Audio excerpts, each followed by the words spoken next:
আসসালামু আলাইকুম। আমি প্রশ্নটা করছি একজন বন্ধুর পক্ষ থেকে। ও একজন হিন্দু, ওর নাম হচ্ছে সচিন, আর ও পেশায় একজন অভিনেতা।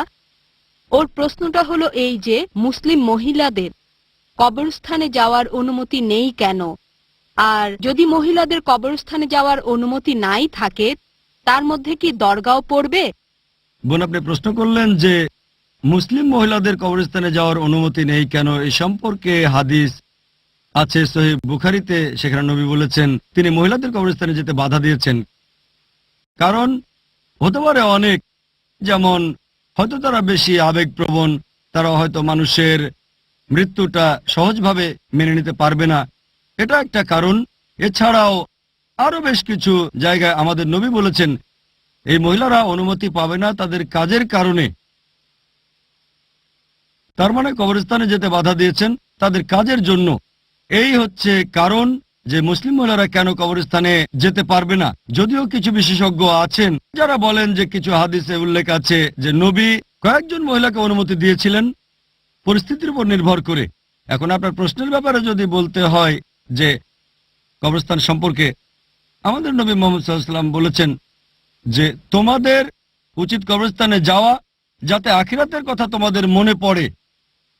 আপনার তখন মনে পড়বে যে একদিন আপনাকেও মরে যেতে হবে, আর কারো কবরে গেলে তার জন্য প্রার্থনা করবেন, তার কাছে বা তার মাধ্যমে নয়। আশা করি উত্তরটা পেয়েছেন।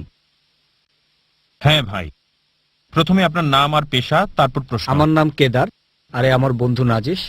আপনার কাছে আমার প্রশ্ন হলো এই যে এই বিশ্বজগতের যে নিয়মটা আছে সেটা একেবারেই সৃষ্টির প্রথম থেকেই এই রকম আছে।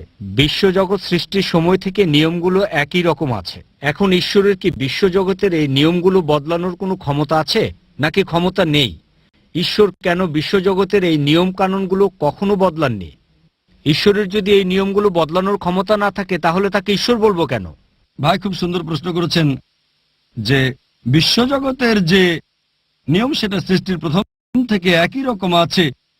এখন ঈশ্বরের এই নিয়ম বদলানোর ক্ষমতা আছে কি না, যদি না থাকে তাকে ঈশ্বর বলবো কেন? আমি আপনার সঙ্গে একমত।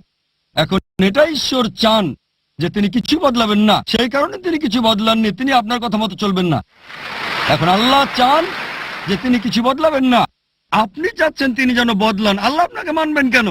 যদি আল্লাহ চান সহজে বদলে দিতে পারেন, কিন্তু আল্লাহ কোরআনে বলেছেন সূরা রুম অধ্যায় নম্বর 30 আয়াত নম্বর 30 যে প্রাকৃতিক নিয়ম অনুসরণ করো, এটাই আল্লাহর আইন। তিনি চাইলেই বদলাতে পারেন, কিন্তু তিনি বদলাতে চান না, এটা তার ইচ্ছা। এখন ধরেন আপনাকে বললাম যে আল্লাহ চাইলে সূর্যকে পূর্ব দিকে ওঠাতে পারেন আর পশ্চিম দিকে ডোবাতে পারেন। এখানে চ্যালেঞ্জ হচ্ছে যে আপনি কি সূর্যকে পশ্চিমে উঠিয়ে পূর্ব দিকে ডোবাতে পারবেন? উত্তরটা হচ্ছে না। তবে কিয়ামতের দিনে, কিয়ামতের অন্যতম একটা চিহ্ন হচ্ছে সেদিন সূর্য পশ্চিম দিকে উঠবে। এটা দেখাতে যে আল্লাহ চাইলেই করতে পারেন। শেষ বিচারের দিনে, কিয়ামতের দিনে এটা ঘটবে। তখন কিভাবে ঘটবে আল্লাহ জানেন। কোরআন পরিষ্কার ভাবে বলছে সূরা ফাতির অধ্যায় নম্বর 35 আয়াত নম্বর 1 যে নিশ্চয়ই আল্লাহ সর্ববিষয়ে সর্বশক্তিমান, তিনি সবকিছু নিয়ন্ত্রণ করতে পারেন। তবে আল্লাহ সেগুলোই করেন যেগুলো তিনি চান, আর যে কাজ ভালো। আশা করি উত্তরটা পেয়েছেন। ধন্যবাদ। Welcome to TaqwaAudio.com. TaqwaAudio.com. It is Ramadan.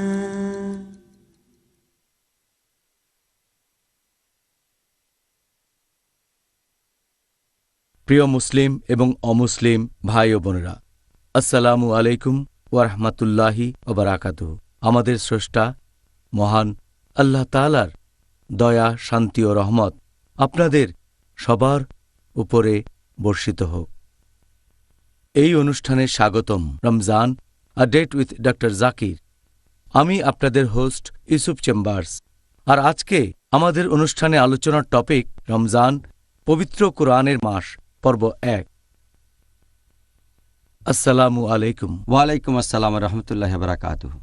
Ramzan, পবিত্র কোরআনের মাস, এই টপিকটাও খুব গুরুত্বপূর্ণ। আর আজকের এই পর্বে আপনার কাছে আমার প্রথম প্রশ্ন, যথারীতি এই প্রশ্নটাও হলো একটা শব্দের সংজ্ঞা নিয়ে। আপনি কি ব্যাখ্যা করে বলবেন যাতে আমাদের অমুসলিম দর্শকদেরও বুঝতে সুবিধা হয়? যে আরবি শব্দ কোরআন এর অর্থটা আসলে কি?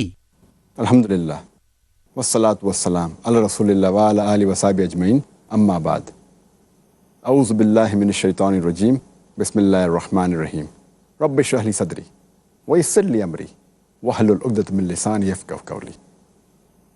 এই কোরআন শব্দটার মূল আরবি শব্দ হচ্ছে কারআ, যার মানে পড়া অথবা পাঠ করা। আর কোরআন মানে হচ্ছে পড়া বা পাঠ করা। পবিত্র কোরআন হচ্ছে সর্বশেষ ও চূড়ান্ত আসমানি কিতাব, আল্লাহ সুবহানাহু ওয়া তাআলার ওহী। এটা নাজিল হয়েছিল সর্বশেষ ও চূড়ান্ত রাসূল মুহাম্মদ সাল্লাল্লাহু আলাইহি সাল্লামের উপর। আর আল্লাহ তাআলা পৃথিবীতে অনেক ওহী পাঠিয়েছেন। আল্লাহ বলেছেন সূরা রদ অধ্যায় নম্বর 13 আয়াত নম্বর 38, লিকুল্লি আজলিন কিতাব, প্রত্যেক যুগেই আমি ওহী প্রেরণ করেছি। অনেক ওহী আছে, নাম দিয়ে কোরআনে 4টা ওহীর কথা আছে, তাওরাত, জাবুর, ইনজিল আর কোরআন।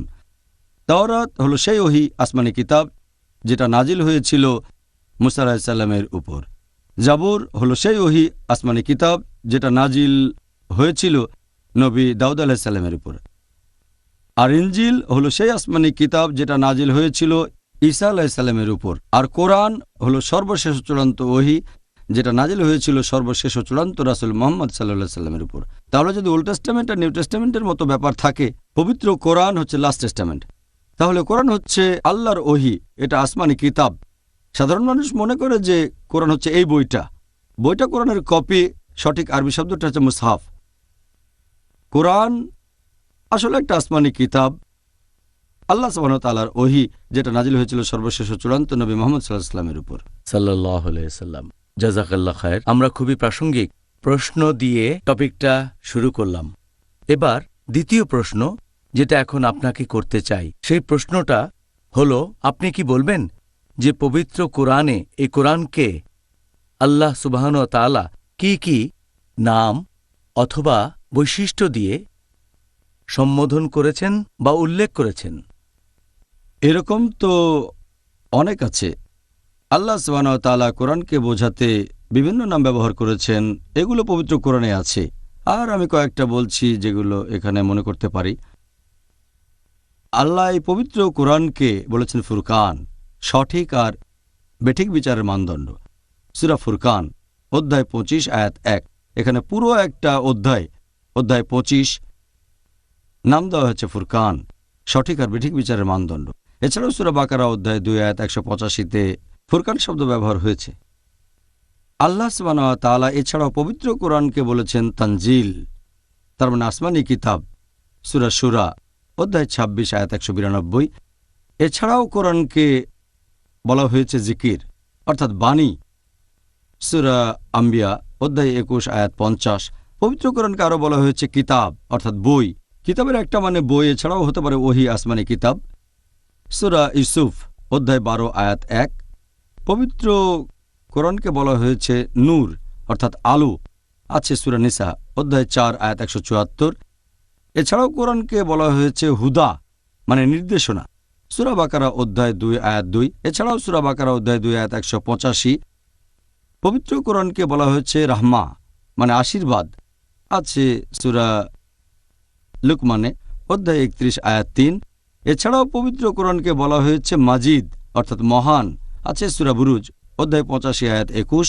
কোরআনকে বলা হয়েছে মুবারক মানে আশীর্বাদ, আছে সূরা সাদ অধ্যায় 38 আয়াত 29।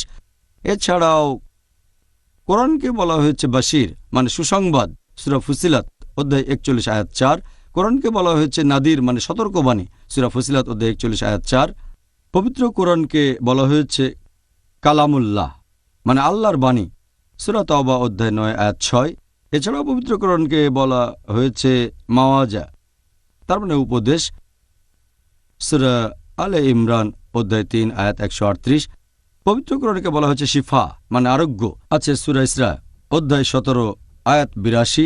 এছাড়াও পবিত্র কোরআনকে বলা হয়েছে মুবিন মানে যেটা সহজবোধ্য, আছে সূরা ইউসুফে অধ্যায় 12 আয়াত 1। এই হচ্ছে পবিত্র কোরআনের বেশ কিছু নাম যেগুলো আল্লাহ তাআলা পবিত্র কোরআনে উল্লেখ করেছেন। সুবহানাল্লাহ, আপনি কি গুনে দেখেছেন? মনে হচ্ছে অনেক নাম। আসলে এরকম অনেক নাম আছে। আমি যদি আর একটু চিন্তা করি তাহলে আরো কয়েকটা বলতে পারবো। আর এই সবগুলো নামই নির্দেশ করছে পবিত্র কোরআনকে। সুবহানাল্লাহ। আলহামদুলিল্লাহ। ডক্টর জাকির, এবারে পবিত্র রমজান মাসের প্রেক্ষাপট থেকে আপনাকে প্রশ্ন করি, পবিত্র কোরআনের সাথে এই রহমতের মাস রমজানের সম্পর্কটা আসলে কি? পবিত্র কোরআনের সাথে এই রমজান মাসের একটা বিশেষ সম্পর্ক আছে। আল্লাহ কোরআনে বলেছেন সূরা বাকারা অধ্যায় নম্বর 2 আয়াত নম্বর 185, শাহরু রমজান আল্লাযী উনজিলা ফীহিল কুরআন হুদাল লিন-নাস ওয়া বায়িনাতি মিনাল হুদা ওয়াল ফুরকান। অর্থাৎ এই রমজান মাসে পবিত্র কোরআন নাজিল হয়েছে সমগ্র মানবজাতির পথের দিশারি রূপে, সৎপথের স্পষ্ট নিদর্শন ও সত্য মিথ্যার পার্থক্যকারী রূপে। সুতরাং তোমাদের মধ্যে যারা এই মাস পাবে তারা রোজা রাখবে। তাহলে এই রমজান মাসে আমাদের পবিত্র কোরআন নাজিল হয়েছিল পুরো মানবজাতির পথের দিশারি হিসেবে। আর আমাদের প্রিয় নবী মুহাম্মদ সাল্লাল্লাহু আলাইহি ওয়াসাল্লাম বলেছেন, এটা আছে সহিহ বুখারীতে খণ্ড নম্বর 1 বুক অব রেভেলেশন হাদিস নম্বর 6, যে ফেরেশতা জিবরাইল রমজান মাসের প্রত্যেক রাতেই নবীর কাছে আসতেন এবং তাকে কোরআন পড়ে শোনাতেন আর পড়াতেন। তাহলে এটা বিশেষ মাস যে ফেরেশতা জিবরাইল তিনি রমজান মাসের প্রত্যেক রাতে আসতেন আর নবীকে এই কোরআন পড়াতেন। এই মাসে পবিত্র কোরআন নাজিল হয়েছিল পুরো মানবজাতির পথের দিশারি হিসেবে। আলহামদুলিল্লাহ। সেজন্য রমজানকে বলা হয় পবিত্র কোরআনের মাস। এই মাসটা সব মানুষের জন্যই গুরুত্বপূর্ণ, শুধু মুসলিমদের জন্য না।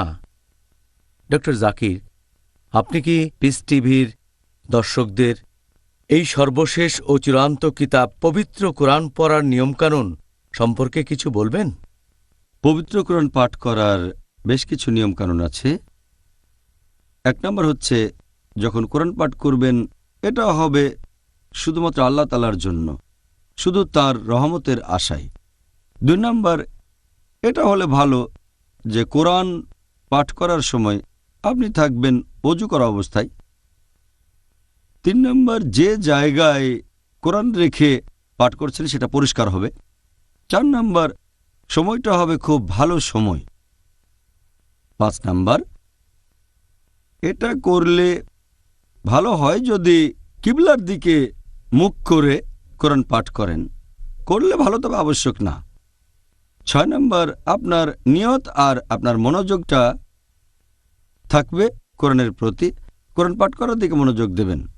7 নম্বর, পাঠ করবেন তার তিল অনুযায়ী, ধীরে সুর করে পড়বেন।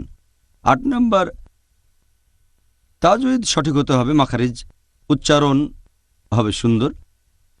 9 নম্বর, কোরআন পড়বেন বিনয়ের সাথে। যখন পবিত্র কোরআন পাঠ করবেন সেটা করবেন বিনয় আর নম্রতার সাথে। 10 নম্বর, যখন কোরআন পাঠ করবেন তেলাওয়াত করবেন তখন যদি কোরআনের কোনো আয়াতে আল্লাহ তাআলার ক্রোধ অথবা আল্লাহ তাআলার শাস্তি সম্পর্কে বলা হয় আমরা আল্লাহর কাছে আশ্রয় চাইব। আর যদি কোনো আয়াতে বলা হয় আল্লাহর রহমত এবং বেহেশতের কথা তখন আল্লাহ সুবহানাহু ওয়া তাআলার কাছে তার রহমত চাইবেন, তার দয়া চাইবেন। আর যদি কোরআন পড়তে গিয়ে তখন কোনো আয়াত আসে যেটা সেজদা তেলাওয়াত, যেসব আয়াতে আমাদের সেজদা দিতে হবে সে সময় কোরআন পাঠ বন্ধ করে দিয়ে আমরা সিজদায় যাব যত তাড়াতাড়ি সম্ভব। এছাড়াও কিছু আয়াত এগুলো যতবার রিপিট করবেন ততই আপনার জন্য ভালো। আর এছাড়াও আমরা চেষ্টা করব পবিত্র কোরআনের যতগুলো আয়াত পারি মুখস্থ করব। আর একটা গুরুত্বপূর্ণ ব্যাপার যেটা একটা ফরজ, অন্য সবগুলো করলে ভালো, যেটা হচ্ছে পবিত্র কোরআন পাঠের আগে শয়তান থেকে রক্ষা পাওয়ার জন্য আল্লাহর কাছে আশ্রয় প্রার্থনা করব। আল্লাহ পবিত্র কোরআনে বলেছেন সূরা নাহল অধ্যায় নম্বর 16 আয়াত 98 যে কোরআন পাঠ করার আগে বলো আউযু বিল্লাহি মিনাশ শাইতানির রাজিম, যে আমি আল্লাহর কাছে আশ্রয় নিচ্ছি অভিশপ্ত শয়তান থেকে। আর আপনি যদি একেবারে প্রথম থেকে কোনো সূরা পড়েন আপনি তাহলে সূরার প্রথম আয়াতটা দিয়ে পড়া শুরু করবেন যে বিসমিল্লাহির রহমানির রহিম, দয়াময় পরম দয়ালু আল্লাহর নামে শুরু করছি। কারণ কোরআনের প্রত্যেকটা সূরা শুরু হয়েছে এই ফর্মুলায়, বিসমিল্লাহির রহমানির রহিম, দয়াময় পরম দয়ালু আল্লাহর নামে শুরু করছি। শুধু সূরা তওবা বাদে অধ্যায় নম্বর 9। ভাই ও বোনেরা, দেখা হবে এখন একটা ছোট্ট বিরতি। TaqwaAudio.com. Please visit our website for authentic Islamic lectures in Bangla. প্রিয় মুসলিম এবং অমুসলিম ভাই ও বোনেরা, আসসালামু আলাইকুম। আবারও স্বাগতম আমাদের অনুষ্ঠানে Ramzan a date with doctor Zakir. আমি আপনাদের হোস্ট ইউসুফ চেম্বার্স। আর আজকে আমাদের আলোচনার টপিক রমজান, পবিত্র কোরআনের মাস, পর্ব 1। আসসালামু আলাইকুম। ওয়ালাইকুম আসসালাম রহমতুল্লাহ বরকাত। এবারে পরের প্রশ্ন, আপনি কি দর্শকদের এটা বলবেন যে এই রহমতের মাস রমজানে আমরা যদি পাঠ করি পবিত্র কোরআন, যে বইটা দিয়ে সঠিক আর বেঠিকের পার্থক্য করা হয়, সেটা পাঠ করলে কি কি উপকারিতা পাব? অনেক উপকারিতার কথা বলা হয়েছে কোরআনে এবং সহিহ হাদিসে কোরআন পাঠ করা সম্পর্কে।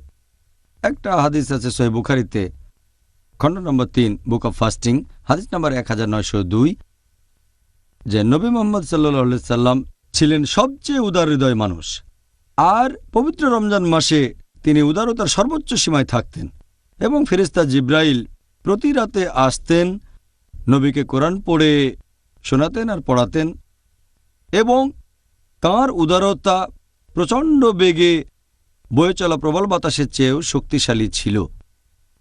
আর প্রথম যে আয়াতটা নাজিল হয়েছিল, পবিত্র কোরআন নাজিল হওয়া প্রথম আয়াত আমাদের নবীর কাছে, সেটা আছে সূরা ইকরায়, অধ্যায় নম্বর 96, বা সূরা আলাক অধ্যায় নম্বর 96, আয়াত 1, বলা হয়েছে ইকরা।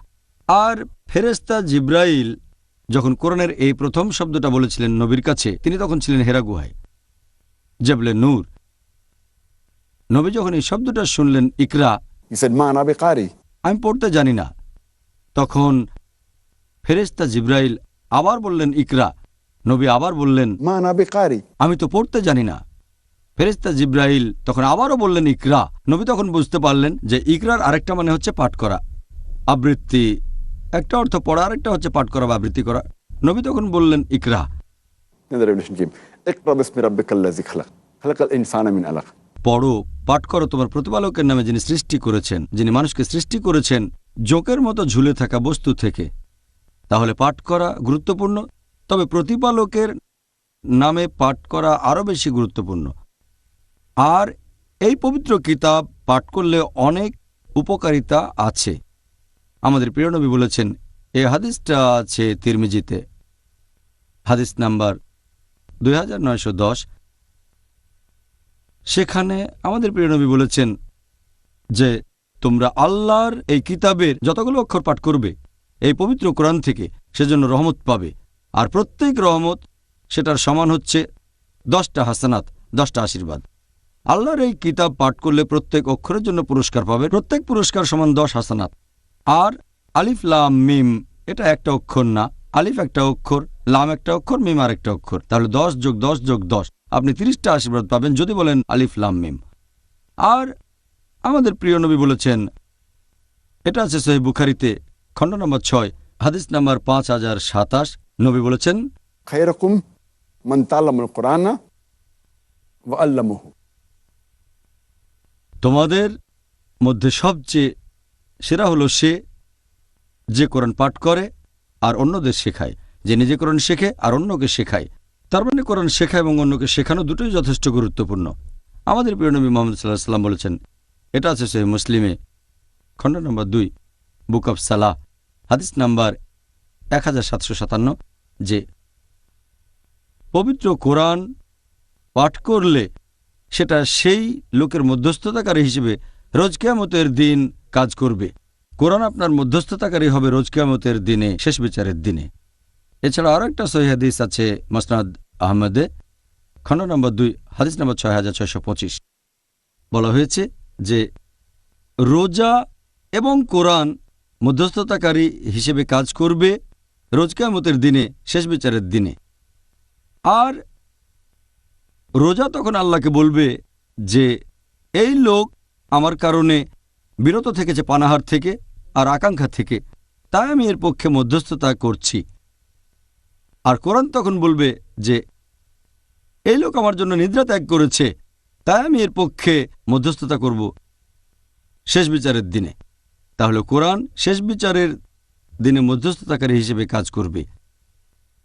পবিত্র কোরআনে সূরা আবাসা অধ্যায় নম্বর 80 আয়াত 34 থেকে 37 বলা হয়েছে যে সেই দিন, রোজ কিয়ামতের দিন, তার মানে শেষ বিচারের দিনে, সেই দিন মানুষ পলায়ন করবে তার ভাই হতে। সে তখন চিন্তা করবে না তার মা অথবা বাবাকে নিয়ে, অথবা স্ত্রী বা সন্তান নিয়ে।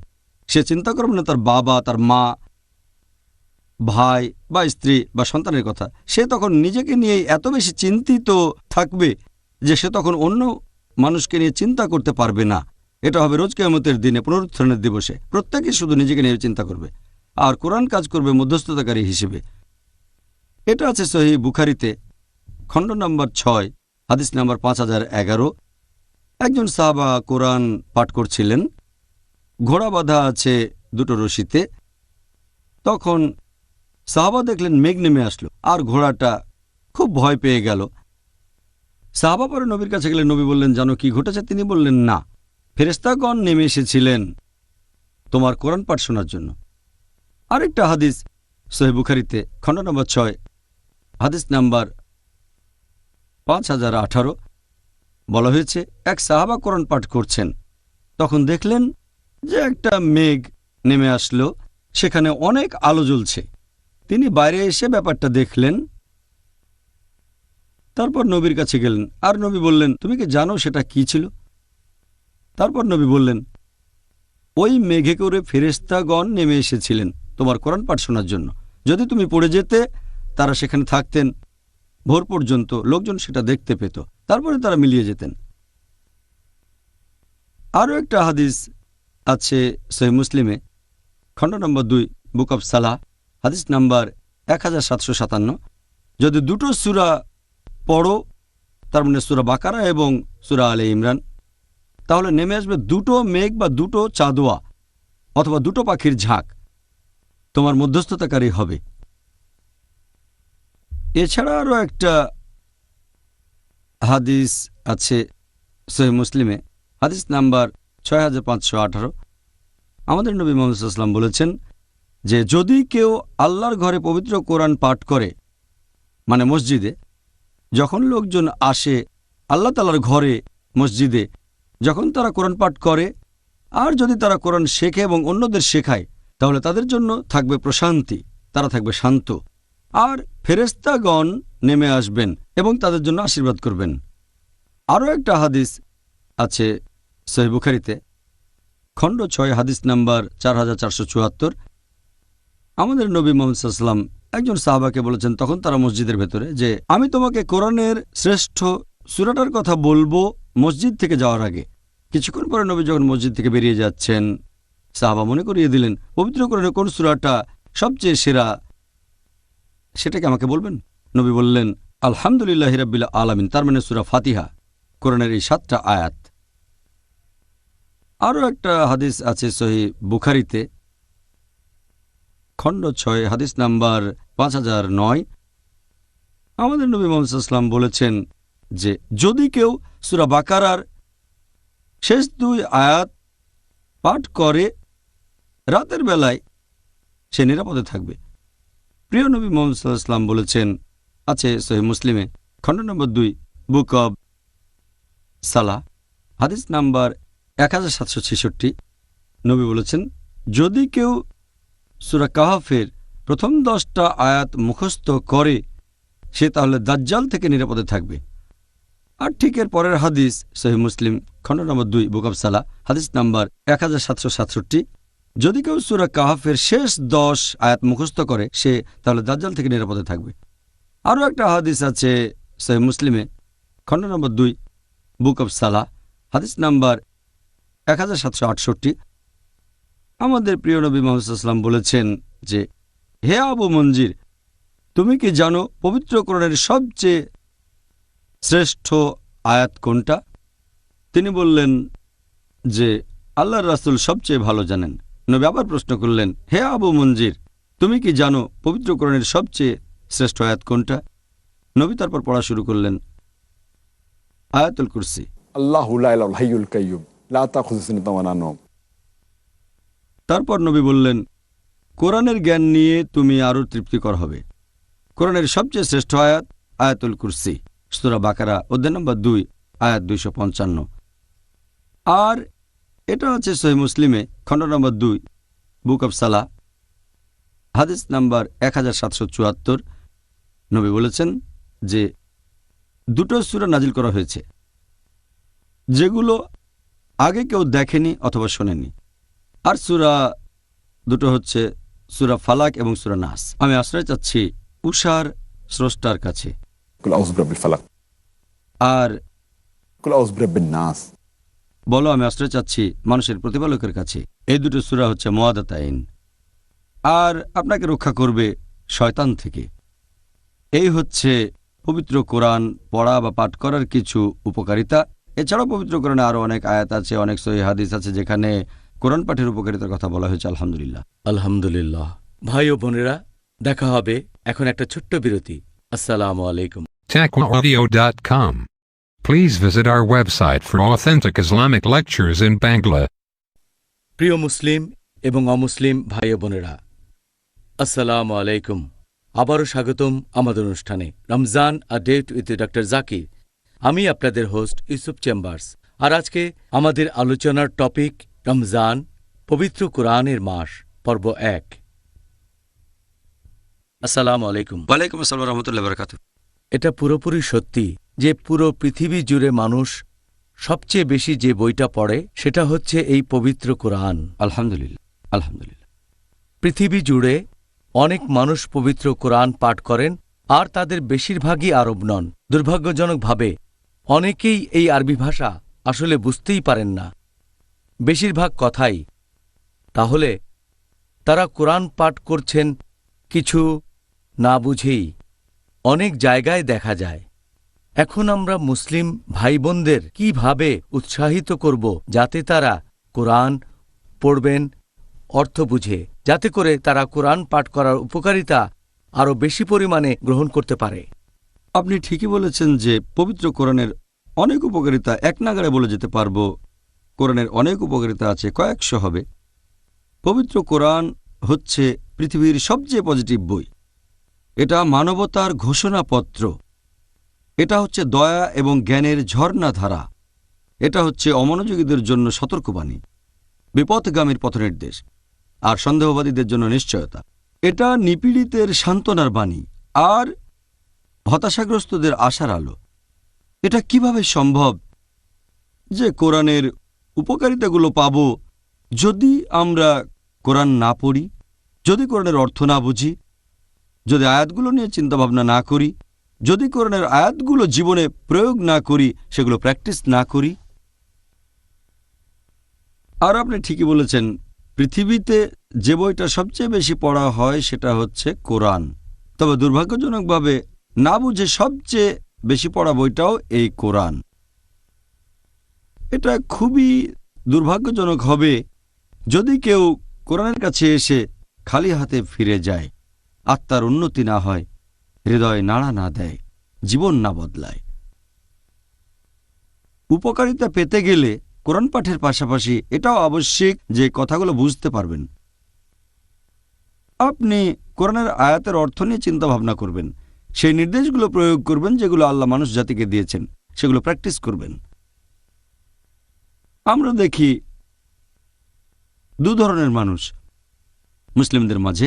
কিছু লোক মনে করে শুধু কোরআন পড়াটাই যথেষ্ট, আবার অনেকে মনে করে পাঠ করা গুরুত্বপূর্ণ না, অর্থটাই গুরুত্বপূর্ণ। আল্লাহ পবিত্র কোরআনে বলেছেন সূরা নিসা অধ্যায় নম্বর 4 আয়াত নম্বর 171, লা তাগলু ফি দীনিকুম। তোমরা দিনের ব্যাপারে বাড়াবাড়ি করো না। কোরআন পাঠ করলে উপকারিতা পাবেন, তবে অর্থ বুঝলে আরো কয়েক গুণ বেশি উপকারিতা পাবেন। আল্লাহ কোরআনে বলেছেন সূরা আনকাবুত অধ্যায় নম্বর 29 আয়াত নম্বর 45, আল্লাহ বলেছেন, আবৃত্তি করো কিতাব থেকে যা তোমার প্রতি প্রত্যাদেশ করা হয়েছে। তার মানে কোরআনের আয়াতগুলো পাঠ করতে হবে। উতলু মা উইয়া ইলাইকা মিনাল কিতাবি। আবৃত্তি করো কিতাব থেকে যা তোমার প্রতি প্রত্যাদেশ করা হয়। আল্লাহ আরও বলেছেন সূরা বাকারা অধ্যায় নম্বর 2 আয়াত নম্বর 242, এটা কোরআনে বেশ কয়েকবার আছে। লাআল্লাকুম তাকিলুন।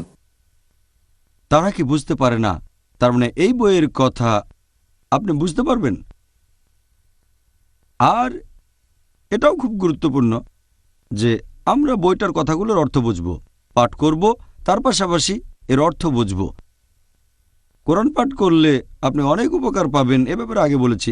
আমাদের প্রিয় নবী বলেছেন, এই সহিহ হাদিসটা আছে তিরমিজিতে, হাদিস নাম্বার 2910, যে আল্লাহ তাআলার কিতাব কোরআন পাঠ করলে প্রত্যেক অক্ষরের জন্য তুমি পুরস্কার পাবে। প্রত্যেক পুরস্কারে থাকবে 10টা আশীর্বাদ। আর আলিফ লাম মিম একটা অক্ষর না, আলিফ একটা অক্ষর, লাম একটা অক্ষর, মিম আর একটা অক্ষর। যদি বলেন আলিফ লাম মিম, তাহলে পাবেন 10 10 10 30 সওয়াব। তাহলে কোরআন পাঠের সওয়াব পাবেন। কোরআন পাঠ করলে আপনি আশীর্বাদ পাবেন। তবে এটা আগেও বলেছি, এটা যথেষ্ট নয় যে শুধুমাত্র কোরআন পাঠ করবেন। আমাদের বুঝতে হবে যে দুটোই গুরুত্বপূর্ণ, তবে অর্থ বুঝে প্রয়োগ করার গুরুত্বটা বেশি। আমি একটা উদাহরণ দেই। ধরেন আপনি গেলেন ফ্রান্সে গ্র্যাজুয়েশন করার জন্য। আপনি ফ্রেঞ্চ ভাষা বোঝেন না, তবে ইংরেজি জানেন, ইংরেজিতে কথা বলতে পারেন। যখন ক্লাস করতে গেলেন আপনি, প্রত্যেক দিন নামের পাশে মার্ক পি, তার মানে প্রেজেন্ট। তারপর যখন পরীক্ষা দিতে বসলেন, আপনি কিন্তু টিচারের একটা কথা বুঝতে পারেননি। যখন পরীক্ষা দিতে বসলেন, আপনি প্রশ্নপত্র পেলেন, যেহেতু অক্ষরগুলো কাছাকাছি, তাই দু একটা হয়তো আপনি চিনতে পারেন, তবে কিছুই বুঝবেন না। এখন এই পরীক্ষাতেও আপনি পাচ্ছেন পি। পি মানে পাশ করা না, পি মানে প্রেজেন্ট। এটা বলছে আপনি পরীক্ষায় উপস্থিত ছিলেন, তবে এতে পাশ করবেন না। সেজন্য যদি আপনি বেহেশতে যেতে চান, কোরআন পাঠের পাশাপাশি এটাও গুরুত্বপূর্ণ যে আমরা বুঝবো আল্লাহ আমাদের কি নির্দেশ দিয়েছেন। কারণ কোরআন হচ্ছে পুরো মানবজাতির দিক নির্দেশনা। কোরআনের অর্থ বোঝেন আর নিজের জীবনে প্রয়োগ করেন। আমি আরও একটা উদাহরণ দিচ্ছি। ধরেন যে আপনার একজন বন্ধু, আপনি থাকেন ইংল্যান্ডে, আপনার বন্ধু আসলো জার্মানি থেকে। আপনার খুবই ঘনিষ্ঠ বন্ধু, সে ভাঙা ভাঙা ইংরেজি বলতে পারে। তারপর সে জার্মান ফিরে গিয়ে আপনাকে একটা চিঠি লিখলো জার্মান ভাষায়, যেটা আপনি বোঝেন না। তাহলে আপনার ঘনিষ্ঠ বন্ধু আপনাকে একটা চিঠি লিখলো জার্মান ভাষায়, সেটা বুঝতে পারছেন না আপনি তখন এমন কারো কাছে যাবেন যে জার্মান ভাষা জানে, চিঠিটার অনুবাদ করে নেবেন, কারণ আপনি জানতে চাচ্ছেন যে আপনার বন্ধু চিঠিতে কি লিখেছে আপনাকে। এটা কি গুরুত্বপূর্ণ না যে আমাদের স্রষ্টা আল্লাহ তাআলা তার সর্বশেষ ও চূড়ান্ত কিতাব পবিত্র কোরআনে কি লিখেছেন তা বোঝার চেষ্টা করব আমরা। আমাদের এখন কোরআন অনুবাদ করতে হবে না, কোরআনের অনেক অনুবাদ পাওয়া যায়। এটা গুরুত্বপূর্ণ যে পড়ার পাশাপাশি যদি আরবি বুঝতে না পারেন, তাহলে অনুবাদ পড়েন, যাতে করে আমরা আল্লাহর এই বাণীকে বুঝতে পারি এবং জীবনে প্রয়োগ করতে পারি। খুব সুন্দর, আসলেই খুব সুন্দর বলেছেন ডক্টর জাকির। পবিত্র কুরআন অর্থ বুঝে পাঠ করলে আমরা তো অনেক বেশি পরিমাণ পুরস্কার পেতে পারি। তারপরেও কেন আমরা অনেক মুসলিম ভাইবোনদের দেখি যে তারা সবসময় বিভিন্ন অজুহাত দেখায় যে অমুক কারণে তারা পবিত্র কোরআন অর্থ বুঝে পাঠ করতে পারেনি। সাধারণ মুসলিমরা বিভিন্ন ধরনের অজুহাত দেখায় যে এই কারণে তারা অর্থ বুঝে কোরআন পড়ে না। সবচেয়ে কমন যেটা, যে বেশিরভাগ মুসলিম আরবি ভাষা জানে না। আপনি হয়তো জানেন যে পৃথিবীর 1/5 বেশি মানুষ, 20% বেশি মানুষ, পৃথিবীর প্রায় 150 কোটি মানুষ, মোট 630 কোটির ভেতরে এরা হচ্ছে মুসলিম। তবে এদের মধ্যে 80%-এরও বেশি আরবি ভাষা বুঝতে পারে না। মুসলিমদের মধ্যে আনুমানিক 15%-এর মতো হচ্ছে আরব, সামান্য কয়েকজন নন আরব তারা আরবি ভাষা জানেন। তাহলে মুসলিমদের মধ্যে 80%-এরও বেশি মানুষ আরবি ভাষা জানে না। সবচেয়ে কমন অজুহাত হচ্ছে আমরা আরবিতে কথা বলতে বা বুঝতে পারি না। এখন প্রত্যেকটা মানুষ অন্তত পক্ষে 2 বা 3টা ভাষা জানে। কেউ 3টা জানে, কেউ 4টা জানে, আবার কেউ ভাষাবিদ। তবে যখন কোনো শিশু জন্মায়, সে তখন কোনো ভাষাই জানে না। তবে সে তার মায়ের ভাষা শেখে পরিবারের সবার সাথে কথা বলার জন্য। সে তার নিজের এলাকার ভাষা শেখে যাতে কথা বলতে পারে বন্ধুদের সাথে। সেই ভাষা শেখে যে ভাষায় লেখাপড়া করে। প্রত্যেক মানুষ অন্ততপক্ষে 2 বা 3টা ভাষা জানে। এটা কি গুরুত্বপূর্ণ নয় যে আমরা সেই ভাষা শিখব যে ভাষায় সর্বশেষ ও চূড়ান্ত কিতাব পাঠিয়েছেন আমাদের স্রষ্টা আল্লাহ সুবহানাহু ওয়া তাআলা? অনেক লোক বলে যে নতুন একটা ভাষা শেখা খুব কঠিন যখন বয়স বেড়ে যায়। তবে ভালো কাজের জন্য বয়স কখনো বাধা হয়ে দাঁড়ায় না। কথায় আমার ডক্টর মরিস বুকাইলির কথা মনে পড়ে গেল। ডক্টর মরিস বুকাইলি একজন ফ্রেঞ্চ, তাকে দেওয়া হয়েছিল ফ্রেঞ্চ একাডেমি অ্যাওয়ার্ড মেডিসিনের ক্ষেত্রে। তিনি পরীক্ষা করেছিলেন একটা মমি ফারাও মেরনেফটা, তার সমাধি ছিল ভ্যালি অফ কিংসে।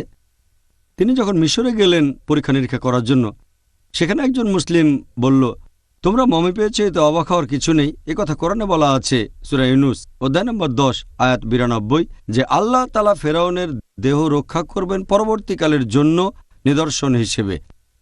বুকাইলি অবাক হলেন যে এত পুরনো বইতে কিভাবে এমন কথা থাকতে পারে, যেগুলো জানলাম কিছুদিন আগে যে ফেরাউনের দেহ রক্ষা করা হবে। এরপরে তিনি পবিত্র কোরআনের অনুবাদ পড়লেন, আর কোরআনের অনুবাদ পড়ে তিনি এতটাই মুগ্ধ হলেন যে সরাসরি আরবিতে পবিত্র কোরআন পড়তে চাইলেন। তারপর আরবি ভাষা শিখলেন তিনি। তখন তার বয়স 50। চিন্তা করেন, একজন অমুসলিম আরবি ভাষা শিখছেন যাতে কোরআন বুঝতে পারেন ভালোভাবে। তারপর তিনি একটা বই লিখলেন, বাইবেল, কোরআন ও বিজ্ঞান। খুব বিখ্যাত একটা বই। বয়স কখনো বাধা হয় না নতুন কোনো ভাষা শেখার ক্ষেত্রে। তবে এটাও সত্যি যে সবার আগ্রহ ডক্টর মরিস বুকাইলির মতো তীব্র না। আব্দুল মজিদ দরিয়াবাদীর মত অনুযায়ী তিনি বলেছেন, যে বইটা অনুবাদ করা সবচেয়ে কঠিন সেটা হচ্ছে কোরআন। এই বই অনুবাদ করা সবচেয়ে কঠিন, কারণ পবিত্র কোরআনের ভাষা এটা খুব বিশুদ্ধ, অতিক্রম করা যায় না, ধরাছোঁয়ার বাইরে, সবার উপরে। এটা মহান, খুবই পবিত্র। আর অনেক সময় দেখবেন একটা আরবি শব্দ তার অর্থ অনেকগুলো। পবিত্র কোরআনের একটা আয়াত হয়তো অনেকভাবেই সেটার বিভিন্ন অর্থ করা যায়। সাধারণ মানুষ পড়লে এক দৃষ্টিভঙ্গি, বিজ্ঞানী দেখবে আরেক দৃষ্টিভঙ্গিতে। এখন এটাই হলো পবিত্র কোরআনের সৌন্দর্য। তাই আরবিতে পড়া সবচেয়ে ভালো। তবে যারা আরবি ভাষায় কথা বলতে বা বুঝতে পারে না, আলহামদুলিল্লাহ অনেক শেখ আছেন, অনেক আলেম আছেন, অনেক বিশেষজ্ঞ যারা পৃথিবীর বিভিন্ন প্রধান ভাষায় পবিত্র কোরআনের অনুবাদ করেছেন। বিশেষজ্ঞগণ পৃথিবীর বেশিরভাগ প্রধান ভাষাতেই কোরআনের অনুবাদ করেছেন। যদি আরবি ভাষা বুঝতে না পারেন তাহলে সে ভাষায় কোরআন পড়েন যে ভাষাটা আপনি সবচেয়ে ভালো বোঝেন।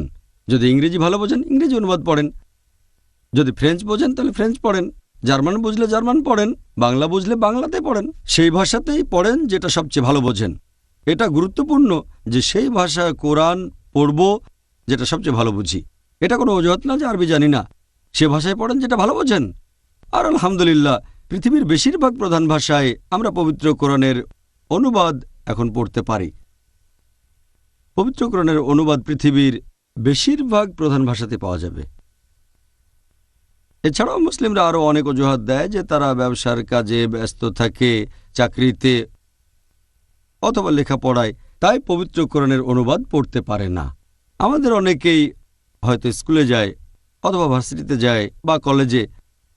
আমরা এই স্কুল কলেজে বা ভার্সিটিতে অনেক বছর কাটাই, আর আমরা সেখানে বিভিন্ন ধরনের বই পড়ি আর মুখস্থ করি, কিন্তু পবিত্র কোরআন পড়ার মতো সময় নেই। কোরআন পড়তে কতখানি সময় লাগবে আপনার? যদি আপনি কোরআনের অনুবাদ পড়েন আর একটু দ্রুত পড়েন তাহলে পুরো কোরআন পড়তে মাত্র কয়েকটা দিন লাগবে। যদি আপনি প্রতিদিন কোরআনের এক পারা পড়েন তাহলে সময় লাগবে 1 মাস। তারপরও অজুহাত দেখায় হাতে সময় নেই। আপনি একটা সার্টিফিকেট পাবেন স্কুল অথবা কলেজ থেকে, সেটা দিয়ে এই দুনিয়ায় কাজ হতে পারে নাও পারে। অনেক মানুষ আছে যারা গ্র্যাজুয়েট কিন্তু বেকার। আর তারপর আখিরাতে যদি এই শিক্ষা আপনাকে আল্লাহর কাছাকাছি না নিয়ে যায় সেটা তাহলে আখিরাতে মূল্যহীন। পবিত্র কোরআন বলছে সূরা বাকারা অধ্যায় নম্বর 2 আয়াত 1 ও 2, আলিফ লাম মিম যালিকাল কিতাবু লা রাইবা ফি, যে আলিফ লাম মিম এটা সেই কিতাব, কোনো সন্দেহ নেই, আর এটা তাদের জন্য পথনির্দেশ যারা ঈমান আনে। এখানে নিশ্চিত করে বলা হয়েছে এটা আমাদের জন্য পথনির্দেশ, সাহায্য করবে এই দুনিয়ায়, এছাড়া সাহায্য করবে আখিরাতে। তাই মুসলিমদের জন্য এটা দরকার যে অর্থ বুঝে কোরআন পড়বে। আরবি না জানলে সেই ভাষায় পড়েন যেটা সবচেয়ে ভালো জানেন। আচ্ছা, তাহলে কোনো অজুহাত দেখানো যাবে না। ভাই ও বোনেরা, দেখা হবে এখন একটা ছোট্ট বিরতি। আসসালামু আলাইকুম। TaqwaAudio.com. Please visit our website for authentic Islamic lectures in Bangla. প্রিয় মুসলিম এবং অমুসলিম ভাই ও বোনেরা, আসসালামু আলাইকুম। আবারও স্বাগতম আমাদের অনুষ্ঠানে Ramzan a date with doctor Zakir. আমি আপনাদের হোস্ট ইউসুফ চেম্বার্স। আর আজকে আমাদের আলোচনার টপিক রমজান, পবিত্র কোরআনের মাস, পর্ব 1। আসসালামু আলাইকুম। ওয়ালাইকুম আসসালাম রহমতুল্লাহ বরকাতুহ। অনেক মুসলিম মনে করে যে শুধুমাত্র একজন আলেম অথবা বিশেষজ্ঞ তাদেরকে কোরআনের অর্থগুলো বলতে পারবেন আর তাদের সামনে কোরআন পাঠ করতে পারবেন। এই ধারণাটাকে কি সঠিক বলা যায়? আল্লাহ পবিত্র কোরআনে বলেছেন সূরা কামার অধ্যায় নম্বর 54, সব মিলিয়ে মোট 4 বার বলা হয়েছে এই একই সূরায়, সূরা কামার অধ্যায় নম্বর 54, আয়াত নম্বর 17, আয়াত নম্বর 22, আয়াত নম্বর 32, এছাড়াও আয়াত নম্বর 40। ওয়ালাকাদ ইয়াসসারনাল কুরআনা লিযিকরি ফাহাল মিন মুদ্দাকির। আমি কোরআনকে সহজ করে দিয়েছি উপদেশ গ্রহণের জন্য, অতএব উপদেশ গ্রহণকারী কি কেউ আছে? এখানে পবিত্র কোরআন বলছে এটা বোঝা সহজ আমাদের জন্য। আবার কিছু লোক বলে কোরআন শুধু বিশেষজ্ঞদের জন্য। কথাটা পরস্পর বিরোধী। তাদের কথা বিশ্বাস করবেন নাকি আল্লাহ সুবহানাহু ওয়া তাআলার কথা বিশ্বাস করবেন? আল্লাহ পবিত্র কোরআনে বলেছেন সূরা হিজর অধ্যায় নম্বর 15, আয়াত নম্বর 1, আলিফ লাম র। এগুলো আসমানি কিতাবের আয়াত যা সবকিছু পরিষ্কার করে। তার মানে এতে সবকিছু স্পষ্ট হয়, এতে করে একজন মানুষ সহজে বুঝতে পারে। তবে একই সময়ে আল্লাহ কোরআনে আরও বলেছেন সূরা নাহাল অধ্যায় নম্বর 16, আয়াত নম্বর 43, এছাড়াও সূরা আম্বিয়া অধ্যায় নম্বর 21, আয়াত নম্বর 7, ফাসআলু আহলা যিকরি ইন কুনতুম লা তা'লামুন। যদি না জানো তাহলে জ্ঞানীদের জিজ্ঞেস করো যে সম্পর্কে জানে, না জানলে জ্ঞানীদেরকে জিজ্ঞেস করো, একজন আলেমকে জিজ্ঞেস করো। তাহলে যদি কোরআন পড়েন আর কোরআন পড়ার সময় যদি কোনো কিছু বুঝতে আপনার সমস্যা হয়, জিজ্ঞেস করেন তাকে যিনি বিশেষজ্ঞ, জিজ্ঞেস করেন আলেমকে। যদি কোরআন বিজ্ঞান নিয়ে কথা বলে আর আপনার যদি বুঝতে কোনো সমস্যা হয়, তাহলে কার কাছে যাবেন? যাবেন মুচির কাছে নাকি নাপিতের কাছে? যাবেন একজন বিজ্ঞানীর কাছে। যদি কোরআন মেডিসিন নিয়ে কথা বলে, যাবেন একজন ডাক্তারের কাছে। তারপর বোঝার চেষ্টা করবেন কোরআনের এই কথার অর্থ কী। একইভাবে যদি জানতে চান নজুলে কোরআনের বিশেষ কিছু আয়াতের অর্থ, তাহলে যাবেন একজন আলেমের কাছে যিনি পড়েছেন দারুল উলুমে হয়তো 7 বছর বা 14 বছর। তিনি এই ব্যাপারে একজন বিশেষজ্ঞ। কোরআন বলছে যদি না জানো, যদি সন্দেহ থাকে, জিজ্ঞেস করো তাকে যে এই ব্যাপারে জানে। তাহলে কোরআন এসেছে পুরো মানবজাতির জন্য, সাধারণ মানুষের জন্য, পাশাপাশি বিশেষজ্ঞদের জন্য। তবে কোরআন পড়ার সময় যদি কিছু বুঝতে অসুবিধা হয় তাহলে জ্ঞানীদেরকে জিজ্ঞেস করেন। এতে একটা ঘটনা মনে পড়ে গেল, অনেক বছর আগের কথা, 70 দশকের শেষের বা 80 প্রথম দিকে বেশ কয়েকজন আরব তারা কোরআনের এই আয়াত মেনে চলে যে যদি না জানো এমন কাউকে জিজ্ঞেস করো যে জানে। তারা পবিত্র কোরআনের সেই আয়াতগুলো নিল আর সেই সহিহ হাদিস যেগুলো কথা বলছে ভ্রূণবিদ্যা নিয়ে, তারপর এগুলো সব দেখালো তারা প্রফেসর কিতমুরকে। আর সেই সময়ে 70-এর শেষ বা 80 প্রথম দিকে প্রফেসর কিতমুর পৃথিবীর মধ্যে ভ্রূণবিদ্যার উপরে সবচেয়ে সেরা বিশেষজ্ঞদের একজন। তিনি তখন ডিপার্টমেন্ট অব অ্যানাটমির বিভাগীয় প্রধান ছিলেন কানাডার ইউনিভার্সিটি অব টরন্টোতে। তাকে যখন দেখানো হলো কোরআনের আয়াতগুলো, সাথে ইংরেজি অনুবাদ ছিল, তখন এই ব্যাপারে তার মতামত জানতে চাওয়া হলো। তিনি বললেন কোরআনে ভ্রূণবিদ্যার উপরে যেসব কথাগুলো বলা হয়েছে তার বেশিরভাগই আধুনিক বিজ্ঞানের সাথে পুরোপুরি মিলে যায়, আর এগুলো আমরা জেনেছি কিছুদিন আগে। তবে এখানে কিছু আয়াত আছে এগুলোকে আমি সঠিক বলতে পারছি না, আবার বেঠিকও বলতে পারছি না, কারণ আমি নিজেই এই সম্পর্কে জানি না।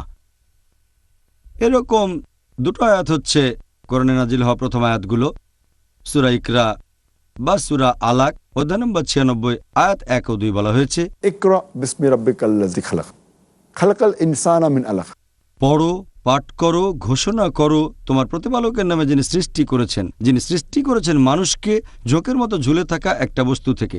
আরবি শব্দ আলাকা মানে যেটা ঝুলে থাকে, আরেকটা অর্থ ঝোঁকের মতো বস্তু।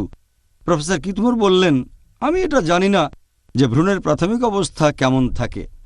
ভ্রূণ মানে মানব সন্তান যখন প্রাথমিক অবস্থায় মায়ের গর্ভে থাকে। ভ্রূণবিদ্যা হচ্ছে মানুষ জন্মানোর সেই বিদ্যা নিয়ে চর্চা। তিনি বললেন আমি জানি না প্রাথমিক অবস্থায় মানব ভ্রূণ একটা জোকের মতো দেখায় কিনা। তিনি পরীক্ষাগারে গেলেন আর খুব শক্তিশালী মাইক্রোস্কোপ দিয়ে ভ্রূণের আকৃতি পর্যবেক্ষণ করে দেখলেন, একটা জোকের ছবির সাথে মিলিয়ে দেখলেন। তিনি এই দুটোর হুবহু সাদৃশ্য দেখে অবাক হলেন। তারপরে কোরআনের আয়াত আর সহিহ হাদিস দেখার পরে তিনি বললেন যে সেখানে তাকে অনেক প্রশ্ন করা হয়েছিল, ৮০টারও বেশি প্রশ্ন করা হয়েছিল। তিনি তখন বললেন, এই প্রশ্নগুলো যদি আমাকে করা হতো ৩০ বছর আগে, ৮০ প্রথম দিকের কথা, তাহলে আমি অর্ধেকের বেশি প্রশ্নের উত্তর দিতে পারতাম না। ভ্রূণবিদ্যা হচ্ছে মেডিসিনের একটা শাখা যেটা উন্নত হয়েছে কিছুদিন আগে। আর তিনি বললেন যে তার এটা মানতে কোনো রকম আপত্তি নেই যে এই বই হচ্ছে আল্লাহ সুবহানাহু ওয়া তাআলার বাণী, মহান সৃষ্টিকর্তার বাণী, আর নবী মুহাম্মদ সাল্লাল্লাহু আলাইহি সাল্লাম হলেন এই সৃষ্টিকর্তা প্রেরিত রাসূল। তিনি পরে এই ব্যাপারে আরও তথ্য জানালেন। তারপর লিখলেন একটা নতুন বই, দ্য ডেভেলপিং হিউম্যান, যেটা আমি নিজেও পড়েছি যখন মেডিকেল কলেজের ছাত্র ছিলাম, ফার্স্ট ইয়ারে। সাবজেক্ট ছিল অ্যানাটমি। বইটা ৩য় এডিশন। সেটা সেই বছরে একজন রচয়িতার লেখা শ্রেষ্ঠ মেডিকেল বই হিসেবে পুরস্কারও পেল। আমি আরও একটা উদাহরণ দিচ্ছি। আপনি যদি কোনো মেশিন কেনেন, সেটার সাথে পাবেন একটা ইনস্ট্রাকশন ম্যানুয়াল। মেশিন যত জটিল হবে, ইনস্ট্রাকশন ম্যানুয়ালও তত জরুরি হবে। যদি আপনি খুব জটিল কোনো মেশিন কেনেন, যেমন কম্পিউটার, যে মেশিনটা বোঝা কঠিন, সেটার ইনস্ট্রাকশন ম্যানুয়ালটাও জরুরি। যদি আপনি মানুষকে একটা মেশিন বলে ধরে নেন, তাহলে আমাদের মানতে হবে এই মানুষ হচ্ছে পৃথিবীর সবচেয়ে জটিল মেশিন। এখন এই মেশিনের কি একটা ইনস্ট্রাকশন ম্যানুয়াল দরকার হয় না? তাই আমার মতে পবিত্র কোরআন মানবজাতির সর্বশেষ ও চূড়ান্ত ইনস্ট্রাকশন ম্যানুয়াল। মানুষের জন্য বিভিন্ন আদেশ নিষেধ, সেগুলোই কোরআনে লেখা আছে। আমার মনে পড়ে গেল, একজন নবাব ছিলেন হায়দ্রাবাদে। নবাব মানে একজন জমিদার, খুব বড় লোক, ধনী। তখন ভারতে প্রথমবারের মতো মোটর গাড়ি আসা শুরু হয়ে গেছে। লোকে তখন গাড়ি চালাতে জানতো না, তাই গাড়ি কিনলে কোম্পানি সাথে একজন ড্রাইভারও দিয়ে দিত। এই বড় লোক জমিদার হায়দ্রাবাদের নবাব একটা নতুন গাড়ি কিনলেন, তখন কোম্পানি সেই গাড়ির সাথে একজন ড্রাইভারও দিয়ে দিল। একদিন সকালে নবাব তার ড্রাইভারকে বললেন, আমি চাই আমার স্ত্রী বেগম সাহেবা ঘুরতে যাবে, তুমি গাড়িটা রেডি করো। ড্রাইভার বলল, নবাব সাহেব, গাড়ি তো এখন কাজ করছে না। নবাব তখন খুব রেগে গিয়ে বললেন, আমি চাই গাড়িটা যেন খুব তাড়াতাড়ি কাজ করা শুরু করে, কারণ এখন আমার স্ত্রীকে নিয়ে ঘুরতে যাব। ড্রাইভার বলল, গাড়িটাকে দিয়ে যদি কাজ করাতে চাই, আমার লাগবে 10 কেজি মধু, তারপর 20 লিটার দুধ, এরপর 30 কেজি খাঁটি ঘি, আর 50 কেজি চাল, সেটা হবে বাসমতি চাল। তখন নবাব সাহেব তাকে দিলেন 10 কেজি মধু, 20 লিটার দুধ, 30 কেজি খাঁটি ঘি আর 50 কেজি বাসমতি চাল। ড্রাইভার সেগুলো নিয়ে তার স্ত্রীকে দিল। তার কয়েক মিনিট পরে গাড়িটা কাজ করা শুরু করলো। আমার প্রশ্ন হচ্ছে, ধরেন এখনকার আপনার ড্রাইভার বলল যে তার লাগবে 10 কেজি মধু, 20 লিটার দুধ, 30 কেজি খাঁটি ঘি, 50 কেজি বাসমতি চাল। আপনি কি করবেন তখন? যদি সে বলে গাড়ি চালাতে এই জিনিসগুলো লাগবে, তখন আপনি কি করবেন? তাকে চাকরি থেকে বাদ দিয়ে দেবেন। কারণ এখন গাড়ি মেরামত করতে না পারলেও আমরা অন্তত এটা জানি যে গাড়ি চালাতে মধু লাগে না দুধ, চাল, ঘি। গাড়ি চলে গ্যাসে অথবা পেট্রোল দিয়ে। আর সেজন্য আমরা হয়তো গাড়ি মেরামত করতে জানি না, তবে বেসিক মেকানিজমটা জানি। এখন প্রত্যেকের যদি কোরআন সম্পর্কে বেসিক ধারণা থাকে, তাহলে কেউ বোকা বানাতে পারবে না। তাই কোরআনের অর্থ বুঝতে হবে। গাড়ি নষ্ট হয়ে গেলে 1 বছর বা 6 মাস পরে তাহলে যাবেন মেকানিকের কাছে। কোরআন পড়তে গিয়ে যদি আপনার কোনো কিছু বুঝতে অসুবিধা হয়, তখন জিজ্ঞেস করবেন আপনি এমন কাউকে যিনি সে ব্যাপারে জানেন, তিনি আপনাকে বুঝিয়ে বলবেন কোরআনের কথাটার অর্থ কি। আরেকটা উদাহরণ দিচ্ছি। অনেক মানুষ এভাবে বলে যে কোরআন পড়া দরকার কি, এটার প্রয়োজন নেই, কোরআন পড়বেন শুধু যারা আলেম, সাধারণ মানুষ পড়বে না। তারা এভাবে যুক্তি দেখায় যে আপনার যদি থাকে লার্নার ড্রাইভিং লাইসেন্স, ভারতে বলা হয় কাচ্চা লাইসেন্স, লার্নার লাইসেন্স, আর যদি গাড়িটা নিয়ে কোথাও অ্যাক্সিডেন্ট করেন, পুলিশ তখন আপনাকে অল্প ফাইন করবে। কিন্তু যদি থাকে পার্মানেন্ট লাইসেন্স, স্থায়ী লাইসেন্স, তখন কোনো অ্যাক্সিডেন্ট করলে পুলিশ আপনাকে দ্বিগুণ ফাইন করবে। সেজন্য এটা করলে ভালো। কোরআন পড়া লাগবে না, কোরআনের অর্থ বোঝা লাগবে না। যদি তখন পাপ করেন আল্লাহ আপনাকে কম শাস্তি দেবেন। যদি আপনি কোরআন পড়েন, পবিত্র কোরআনের অর্থ বোঝেন, তারপর যদি কোনো পাপ করেন আল্লাহ আপনাকে দ্বিগুণ শাস্তি দেবেন। আমি বলি আচ্ছা, তর্কের খাতিরে আপনার কথা মানলাম। যদি কারো থাকে টেম্পোরারি লাইসেন্স, লার্নার লাইসেন্স, যদি থাকে কাঁচা লাইসেন্স, আর যদি অ্যাক্সিডেন্ট করে সে অর্ধেক শাস্তি পাবে। হয়তো তাকে ফাইন করা হবে 1000 টাকা। কিন্তু যদি কারো থাকে পার্মানেন্ট লাইসেন্স, স্থায়ী লাইসেন্স, আর যদি অ্যাক্সিডেন্ট করে ফাইন করা হবে দ্বিগুণ, হয়তো 2000 টাকা। তবে একটা ব্যাপার খেয়াল রাখবেন, যে লোকের আছে লার্নার লাইসেন্স আর যে সঠিক ড্রাইভিং শেখেনি, 1 বছরে সে হয়তো অ্যাক্সিডেন্ট করতে পারে সব মিলিয়ে 50 বার। কিন্তু যে লোক সঠিকভাবে ড্রাইভিং শিখেছে আর পার্মানেন্ট লাইসেন্স আছে, সে হয়তো 1 বছরে অ্যাক্সিডেন্ট করতে পারে মাত্র 1 বার। তাহলে যে লোক ড্রাইভিং শিখে পার্মানেন্ট লাইসেন্স নিয়েছে সে হয়তো 1 বছরে অ্যাক্সিডেন্টের জন্য ফাইন দেবে মাত্র 2000 টাকা।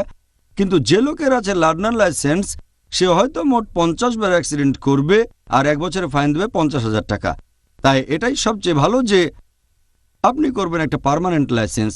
একইভাবে পবিত্র কোরআনের অর্থ বুঝে পড়েন, আল্লাহ সুবহানাহু ওয়া তাআলার নির্দেশগুলো আপনার জীবনে প্রয়োগ করেন, তাহলে আপনার পাপ আর ভুল করার সম্ভাবনা কম থাকবে। যদি অর্থ বুঝে পড়েন, বলবেন না যে কোরআন পড়বেন শুধুমাত্র আলেমগণ। প্রত্যেক মানুষেরই উচিত অর্থ বুঝে পবিত্র কোরআন পাঠ করা আর আল্লাহ তাআলার নির্দেশগুলো নিজের জীবনে প্রয়োগ করা। সর্বশেষ চূড়ান্ত আসমানি কিতাব যেটা নাজিল হয়েছিল সর্বশেষ চূড়ান্ত নবী মুহাম্মদ সাল্লাল্লাহু আলাইহি ওয়াসাল্লামের উপর। ভাই ও বোনেরা, ডক্টর নায়েকের উত্তরগুলো শুনে আমি যেমন মুগ্ধ, ঠিক তেমনি খুশি হয়েছি। যার টপিক ছিল রমজান, পবিত্র কুরআনের মাস। আশা করি আপনারাও অনুষ্ঠান দেখে আমার মতোই মুগ্ধ হয়েছেন। আজকে সবগুলি যুক্তি আর কারণ দেখলাম যে কেন আমরা কোরআন পড়ব, অর্থ বুঝে পাঠ করব আর পবিত্র কোরআনকে ভালোবাসব, কোরআনকে শ্রদ্ধা করব। আগামীকাল আবার দেখা হবে। পর্ব 2, পবিত্র রমজান, পবিত্র কোরআনের মাস। আসসালামু আলাইকুম ওয়া রাহমাতুল্লাহি ওয়া বারাকাতুহু। TaqwaAudio.com. Please visit our website for authentic Islamic lectures in Bangla.